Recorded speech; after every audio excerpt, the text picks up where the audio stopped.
वो है self realisation के ऊपर और गॉड रियलाइजेशन के ऊपर।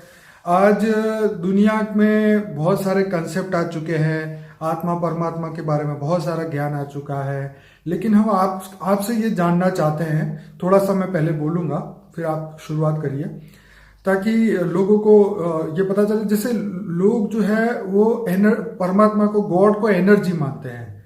जैसे गॉड इज एनर्जी, क्योंकि एनर्जी जो है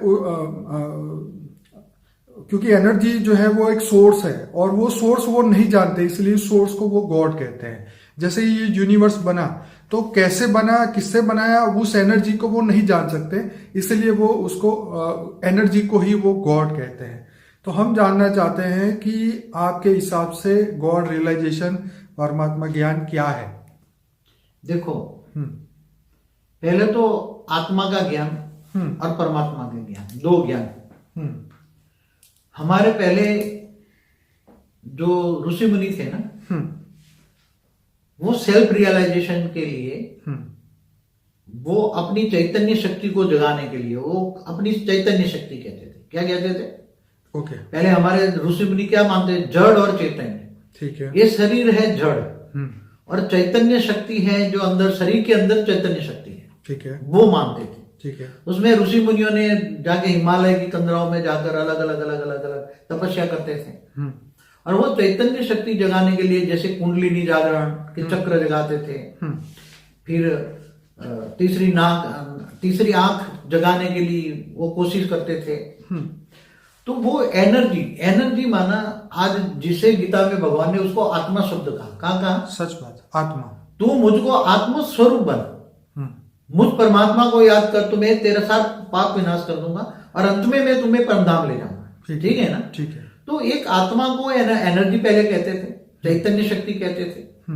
आज साइंस वाले उसको एनर्जी कहते हैं। ठीक है। और साइंस वाले ये भी कहते हैं, साइंस वाले नहीं बापूजी, विदेश के लोग भी उसको एनर्जी बोलते हैं। सभी लोग एनर्जी कहते हैं। ठीक है। मगर एनर्जी को हमारे शास्त्रों में चैतन्य शक्ति बोला। क्या बोला? चैतन्य शक्ति। दो शक्ति हैं, परा और अपरा। ठीक है। पराशक्ति और अपराशक्ति। जो चैतन्य शक्ति है उसको पराशक्ति कहते थे, और जो जड़ है वो अपरा है। ठीक है। जो परा नहीं है वो अपरा है। ठीक है। तो चैतन्य शक्ति क्या है? आत्मा के अंदर जो चैतन्य शक्ति है, इसके लिए ओम की ध्वनि भी करते थे।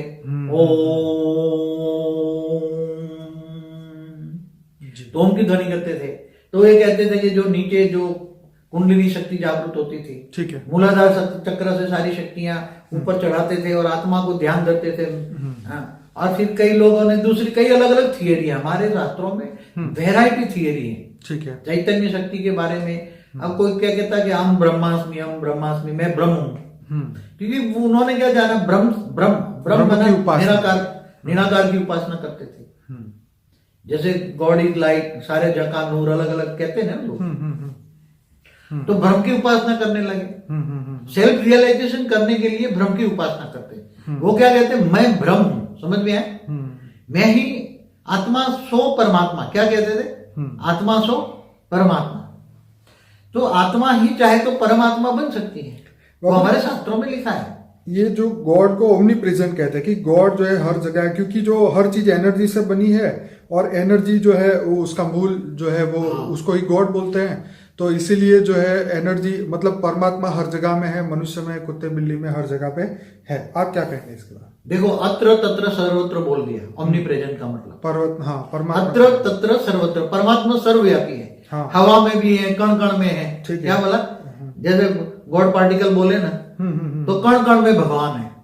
मैं आपको एक एग्जांपल दूं, अगर कुत्ते बिल्ली में भगवान है, तो क्या ऐसा काम करेंगे? नहीं। मनुष्य के अंदर भी भगवान है, तो क्या ये पाप कर्म करेगा, चोरी करेगा, उल्टे काम करेगा, पाप करेगा, लोगों को धोखा देगा? नहीं देगा। भगवान का मतलब क्या है? सत्यम शिवम सुंदरम। सत्यम शिवम सुंदरम, परमात्मा को सत्यम शिवम सुंदरम कहते हैं। शिव को ही कहते हैं ना, वो सत्यम है, सुंदर भी है। हाँ। तो सत्यम शिवम सुंदरम है। सच। तो क्या मनुष्य सत्यम शिवम सुंदरम होना चाहिए ना? जब शिव ओम कहता है कि मैं शिव हूं, मैं शिव हूं, सच, तो वही मनुष्य शिव के समान हो जाना चाहिए ना? सच। वो जीव नहीं रहेगा ना फिर। या ये जो ये जो कहते हैं अत्र तत्र सर्वत्र, सभी तो परमात्मा की शक्तियां तो परम तत्व की थी पहले। जब ये ब्रह्मांड शिव ने बनाया, निराकार शिव ने, तब उसने जो बनाया था, ब्रह्मा के द्वारा सर्जन किया था, वो परम पुरुष की सर्जन थी। वो ही गिर कर तो परम तत्व से बनकर ये स्थूल दुनिया बन गई है। मेरे कई वीडियो में बोला है। तो पहले जानना पड़ेगा ना, सेल्फ रियलाइजेशन से पहले। नहीं, गॉड रियलाइजेशन से पहले सेल्फ रियलाइजेशन करना पड़ेगा कि मैं कौन हूं, कहां से आया हूं, किस तत्व से बना हूं, और मेरे अंदर क्या पॉसिबिलिटी है। तो ये सब चीज मेडिटेशन से क्या पॉसिबल है? मगर मेडिटेशन का मतलब देखो, मेडिटेशन माना योग। हाँ। तुम किस पे योग लगाते? जैसे शास्त्रों में है अपनी कुंडलिनी पर योग लगाते। क्या ध्यान करते किसका? कुंडलिनी। मतलब योग के अलग अलग भाग बता रहा हूं। कई प्रकार के योग है ना। हाँ। आज दुनिया में कितने प्रकार के योग है। हम तो राजयोग की बात करते हैं ना। तो राज माना सारा राज जानोगे। कर्म योग, राजयोग। हाँ, कर्म योग, राजयोग जो है, तो सारा राज जानोगे, सारे रहस्य जानोगे। कि ये जैसे ब्रह्मांड का मालिक कौन है, कैसे ब्रह्मांड बनाया, किसने बनाया, क्यों बनाया, और मैं कौन हूं। पहले तो सेल्फ रियलाइजेशन का मतलब मैं कौन हूं। सच। तो आज ये सब तो जानते हैं, सेल्फ रियलाइजेशन करना और गॉड रियलाइजेशन करना, दोनों में जमीन आसमान का फर्क है। ओके। क्यों? आजकल इतने धर्म पिता बैठ गए, इतने धर्म, इतने संप्रदाय बन गए, तो उसमें गॉड रियलाइजेशन कैसे होगा? बड़े लोग कहते हैं कि सेल्फ रियलाइजेशन और गॉड रियलाइजेशन दोनों एक ही है। हमारे शास्त्रों में यही तो बात बोला ना, हम ब्रह्मास्मि। हाँ। तो मैं ही ब्रह्म बनूं, तो वो ऊपर वाले ब्रह्म को याद नहीं करते थे, अपनी यहाँ सारी शक्तियां जगा के यहाँ ध्यान करते। कहाँ ध्यान करते थे? जी, मस्तिष्क में। कोई अपने श्वास पे ध्यान लगाता था। हाँ, अपने श्वासोश्वास पे लगाता है। निसंकल्प होने के लिए करते हैं ना। हाँ। तो निसंकल्प होने के लिए, शून्य बनने के लिए, मन का मौन धारण करने के लिए करते हैं। मगर वो क्या कह दिया, हम ब्रह्मास्मि, शिवोम शिवोम।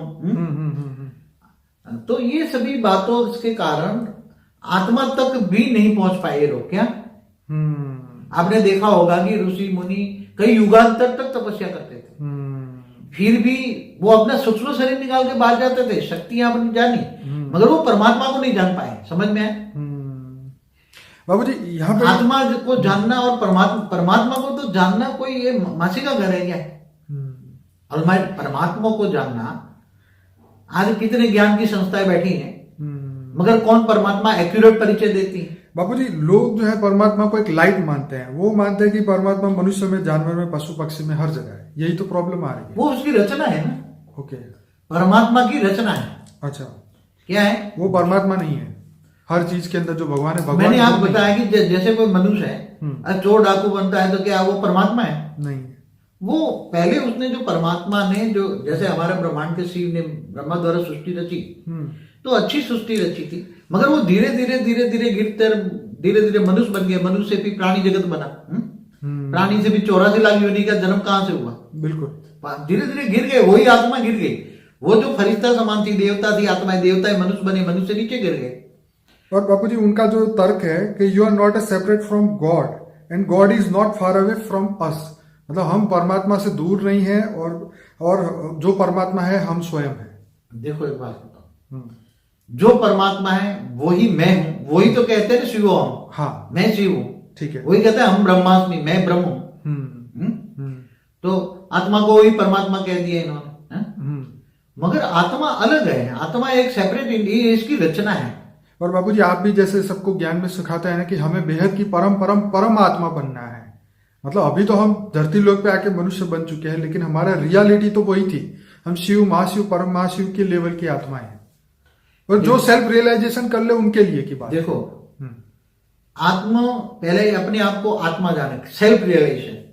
मैं आत्मा हूं, भ्रुकुटी के बीच में रहती हूँ, और आत्म स्वरूप जब बनती है आत्मा, तो वो कौन सी कैटेगरी, कहां से आई है? मैंने बोला ना, क्या गैलेक्सी से आई है, महाशिव की कैटेगरी की आत्मा है, यूनिवर्स से आई है, मल्टीवर्स से आई है, दूर दूर से आई है, कहां से आई है आत्मा? तो वो सेल्फ रियलाइजेशन का मतलब है कि अपने आप को जानना। ठीक है। क्या? आत्मज्ञान। आत्मज्ञान। परमात्मा की बात तो बहुत दूर है, अभी एक बात को हम टॉपिक छेड़ते ही नहीं है। ठीक है। अब आत्मज्ञान कब होता है? जब जानने लगा कि मैं आत्मा हूं, मैं आत्मा हूं, और आत्मस्वरूप का गहन अध्ययन, कर्म योगी बनकर। क्या? घर बार छोड़ के भागना नहीं है। हम घर बार छोड़कर जंगलों में जाने की हम कभी परमिशन नहीं देते। गृहस्थ आश्रम। ठीक है। गीता में भी कहा है गृहस्थाश्रम सबसे ऊंचा आश्रम है। पर बापूजी, सेल्फ रियलाइजेशन के लिए जो सबसे पहला ये है कि मन की दुनिया से निकल के आत्मा की दुनिया में पहुंचना। मन की दुनिया में इंसान इतना खुश है कि वो आत्मा की दुनिया में क्यों जाएगा? देखो, आत्मा की दुनिया से जाने के लिए मन को बंद करना पड़ेगा। क्या? वही मन से निकल, कोई 1 घंटा मोबाइल नहीं रख सकता, हाथ में से नीचे नहीं रख सकता, वो आत्मा का रियलाइजेशन कैसे करेगा? देखो, जो हाई क्वालिटी आत्मा है, जिसको हम बेहद की आत्मा कहते हैं, ठीक है, वो बेहद की आत्मा बचपन से ही अपने और आत्मा परमात्मा को ज्ञान को ढूंढने निकल जाती है। सच है। अंत तक वो उसको बेहद का ज्ञान चाहिए, उसको शिव नहीं चाहिए, महाशिव नहीं चाहिए, परम महाशिव नहीं चाहिए, उसको मल्टीवर्स तक भी नहीं, उसको तो बेहद की कला का ज्ञान चाहिए। क्या चाहिए? बेहद की कला का ज्ञान। तो ऐसी आत्माएं संसार में रहकर भी बहुत हाई क्वालिटी आत्मा होती है। ओके। तो ऐसी आत्मा सेल्फ रियलाइजेशन के लिए बहुत मेहनत करती है, भटकती है, कभी इधर कभी इधर। ये पॉसिबल है? मतलब हाँ, पॉसिबल है, क्यों? मनुष्य के लिए पॉसिबल है। देखो, गीता का भगवान कृष्ण ने क्या कहा? तू कर्म योगी बन, ठीक है, और घर गृहस्थ में रहकर तू अपने आप को जान के तू आत्मा है, ठीक है, और मुझको जान। क्या? ठीक है। अब यहाँ तो मुझको जानने की बात तो हम दूर करते हैं। हाँ, पहले तो परमात्मा को जानना बहुत दूर की बात है। पहले तो सेल्फ रियलाइजेशन करे कि मैं आत्मा हूं, और आत्म स्वरूप का अनुभव करे। आत्म स्वरूप के अनुभव करने के लिए तो देखो, आत्मा के अंदर मन है, ठीक है, मन के अंदर बुद्धि है, और बुद्धि के अंदर संस्कार है। हाँ, अब तमो प्रधान आत्मा क्या बन गई? तमो प्रधान। ठीक है, तो संस्कार भी क्या बन गए? तमो प्रधान। इसलिए देह को देखेगी। अब देह को देखेगी तो देह में ही रहेगी पूरे दिन। अब मन से परे नहीं जा पाएगी ना आत्मा। वही तो पुरुषार्थ है ना। तो घर गृहस्थ में रहकर मैं आत्मा हूं, खाते पीते हरते फरते आत्मा करती है। और यहाँ भ्रुकुटी के बीच में जो तीसरा नेत्र कहते हैं ना, वो आत्म स्वरूप का अनुभव, जो माइंड को चलाने वाली आत्मा है, शरीर को चलाने वाली आत्मा है, ये नॉलेज आ जाए और मैं आत्म स्वरूप का अनुभव करूं, तो आत्मा की ध्यान धरे, आत्मा का ध्यान धरे। और फिर आत्म स्वरूप का ध्यान करने के लिए उसको पावर तो चाहिए ना भाई। हाँ। आत्मा को, अब आत्मा गिर गई, आत्मा तमो प्रधान बन गई, आत्मा के ऊपर कई रबड़ चढ़ गए। अंदर आत्मा है भ्रुकुटी के बीच में, मगर कई रबड़ चढ़ गए ना। स्थूल शरीर का रबड़ चढ़ गया है, सूक्ष्म शरीर का है, कारण शरीर का, उस पर रबड़ चढ़ा हुआ है। अब वो रबड़ से कैसे बाहर निकले? आत्मा का रियलाइजेशन करना, तो ये रबड़ से बाहर निकलना पड़ेगा ना आत्मा को। बाबूजी, यहाँ मैं ये कहूंगा कि we live in ego world, और ये जो ego create ignorance, we live in ignorance और वी डाई इन इग्नोरेंस।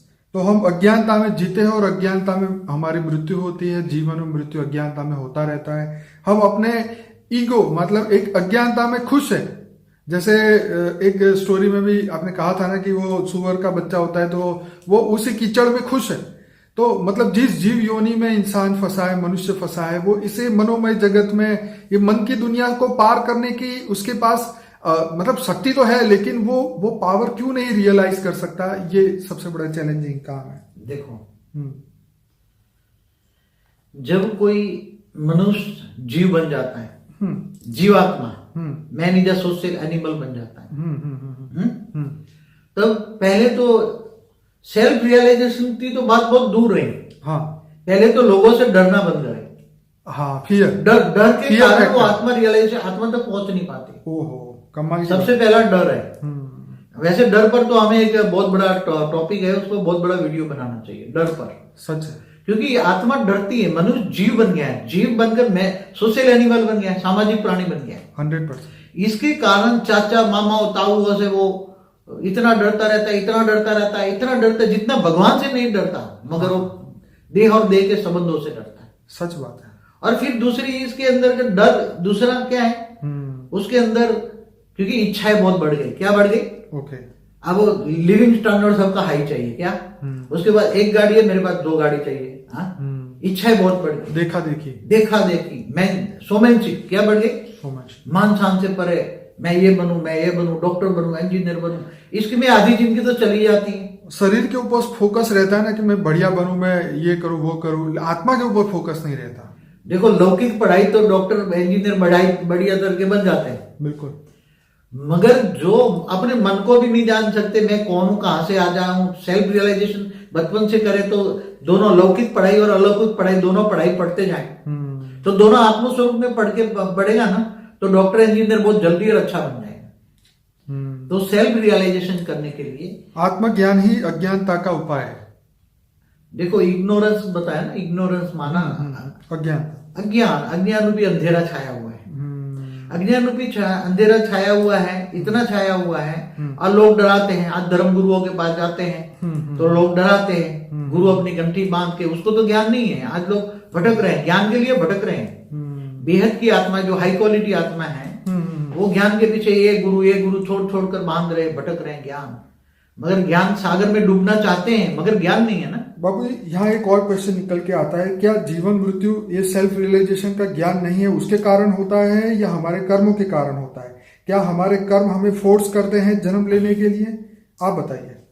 देखो जब जीवन और मृत्यु जो होता है ये हमारा वीडियो है थियरी ऑफ कर्म, लाइफ आफ्टर डेथ भी बढ़िया है, आपका वीडियो है पार्ट 1 2 थियरी ऑफ कर्म के ऊपर भी है। लेकिन यहाँ पे मैं ये पूछना चाहूंगा कि जो सेल्फ रियलाइजेशन आत्मज्ञान नहीं होता तब तक जीवन मृत्यु होता ही रहेगा। देखो 2 शब्दों का गीता का ज्ञान समझो, तू मुझे आत्मस्वरूप बन, मुझ परमात्मा को याद कर, मैं तेरे साथ पापों का विनाश कर दूंगा और अंत में तुम्हें परम धाम ले जाऊंगा। क्या सच है?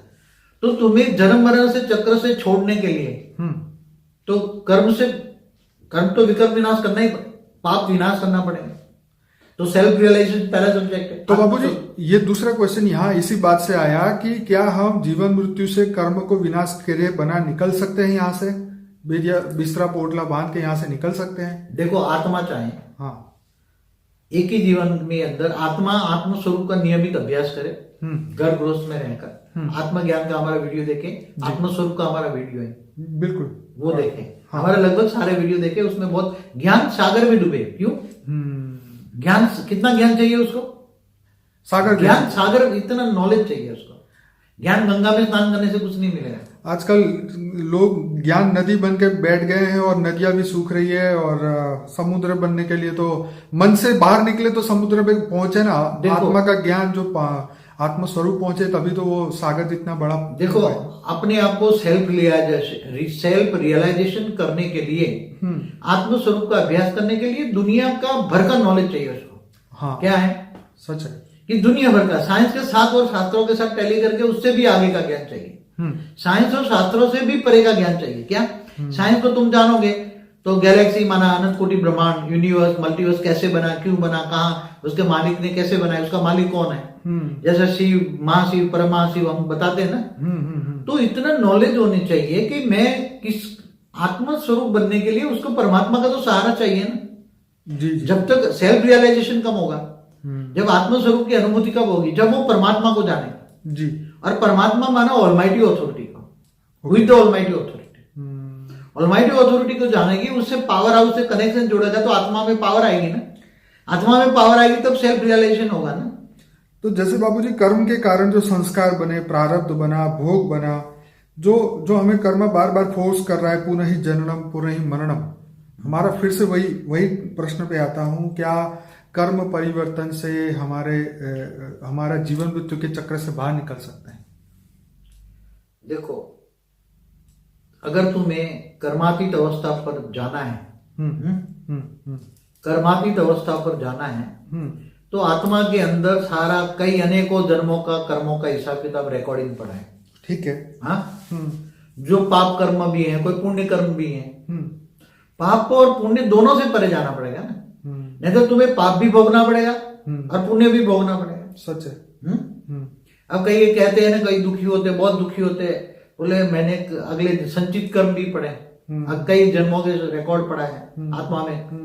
तो संचित कर्म जब सामने आते हैं तो बोला इस जन्म में तो मैंने कोई पाप नहीं किया मगर कितना दुखी हूं, सबसे ज्यादा दुखी मैं हूं, ऐसे कहते हैं ना। बिल्कुल कहते हैं। क्यों कहते हैं? क्योंकि उसके अंदर संचित कर्म कर है, अनेक जन्मों का कर्म माना प्रारब्ध पड़ा हुआ है। तो जब सामने आता है तो वो दुखी हो जाता है, चिल्लाता है। बाबूजी लोग ये कहते हैं कि हम तो रेडी है, परमात्मा जब